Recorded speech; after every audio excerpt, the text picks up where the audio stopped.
గంటలకు ప్రార్థన, 10 గంటలకు ప్రార్థన అంటే 9:55 దేవుని మందిరంలో నుండి మోకరించి మనము దేవుడి పాదాలను పట్టుకుని, అయ్యా ఈ రోజు నాడు నాతో ఏం మాట్లాడాలనుకుంటున్నావు, ఈ రోజు నాడు నాకు ఏ ఆహారము నాకు అవసరముగా ఉన్నది, లేదా నా జీవితానికి సంబంధించిన ఏ మాటల చేత ఈ రోజు నాడు నాతో మాట్లాడాలనుకుంటున్నావు, అయ్యా నాతో మాట్లాడయ్యా, నాకు కృప చూపించయ్యా, నన్ను ఆదరించని చెప్పి మనం ప్రభు పాదాలు పట్టుకుని అడగాలండి.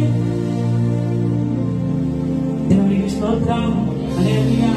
అది సమ్మతించే మాట వినడం అంటే, సమ్మతించైన మాట వినడం అంటే ఆయన మాట మనం వినేవారముగా ఉండాలి.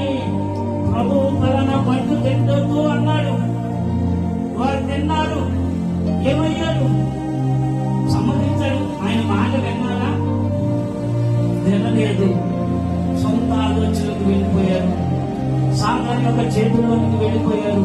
ఆయన చేయొద్దన్న పనిని చేశారు కాబట్టి మరేమైపోయారు? ఏదైనా తోటలో నుండి తోసివేయబడ్డారు. ప్రభు వారికి సర్వ సమృద్ధిని కూడా ప్రభు అనుగ్రహించాడు, సమస్తమును కూడా ప్రభు అనుగ్రహించాడు.